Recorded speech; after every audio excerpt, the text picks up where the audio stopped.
Good afternoon.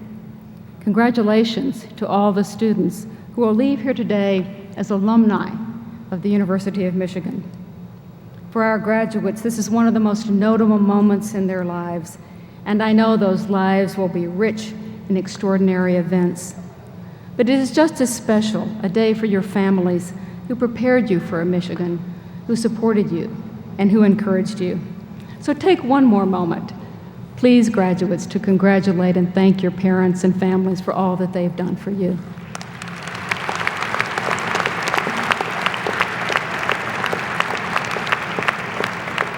Earlier this year, at the start of what would be your final semester of classes, I received an email from a student who was just embarking on a University of Michigan career.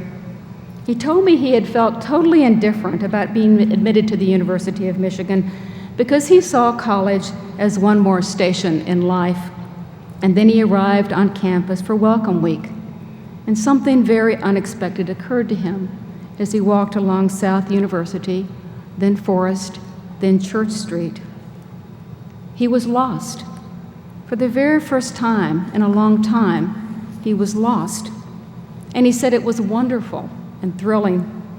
He felt no fear, no panic, only enthusiasm and anticipation. In fact, in that one moment of wondering just where he was, he realized he was ready to tear it up as a U of M student. Today, as you prepare to leave this great university for a new job, a graduate program, an extended vacation, or a few months in your parents' guest room, I hope you carry with you the eagerness and fascination that comes with the unforeseen. Leading a life that is uncalculated delivers priceless rewards.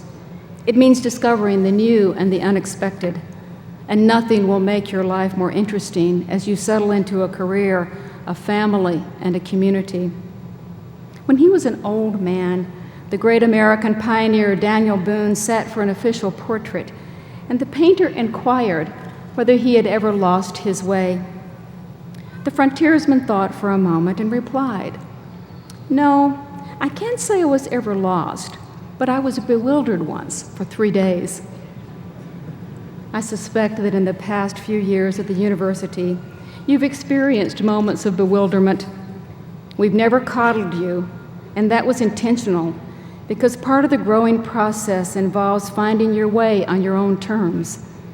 And you've been challenged at your time at Michigan. It may have been something as simple as learning to navigate the stacks of the graduate library, as stimulating as a classroom debate, as daunting as defending your dissertation, or sobering as discovering your faults. It may have been as thought-provoking as seeing our country go to war, or as difficult as watching others suffer through horrific acts of nature that swept away communities. After Arthur Miller established himself as one of our greatest playwrights, he looked back on the university and what it had done for him. It was, he said, a place that respected one's confusion, which it countered with no doctrine but freedom to search and the instruments for it. If we've done our job as faculty and mentors, we've given you the tools to think critically, to act creatively, and to lead boldly. You say goodbye to Ann Arbor, ready to take on the world and everything it will throw at you. Because as much as you plan and prepare and sketch a map of your future, you do not know what awaits you or what directions your life will take. That's the promise of graduation.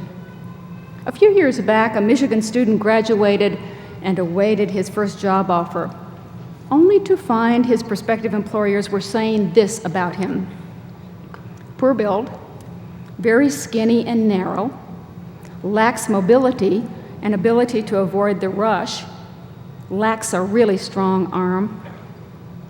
Tom Brady now has 3 Super Bowl rings, 2 trophies as most valuable player, and more magazine covers than any one person should have, especially a 6th-round draft pick. But what I think is so telling about Tom Brady is how he views himself and where life has taken him.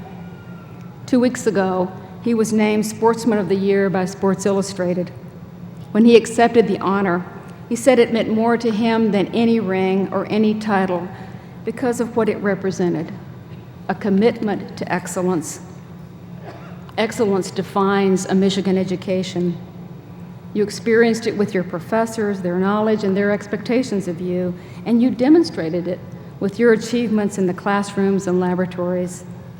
These days ahead may be undefined, but your U of M experience gives you knowledge and the confidence to approach the opportunities and the threats of tomorrow. In 2003, undergraduate David Enders was in his final few months away from commencement and a guaranteed job as a reporter in Detroit. And he made a bold change in course that took him from the comfort of the Midwest directly into one of the most dangerous places on earth, Iraq. What better location, he reasoned, to establish a free press and a magazine called Baghdad Bulletin that a region undergoing momentous political transformation needed. His rationale for doing something so unexpected: why not? Why not, indeed?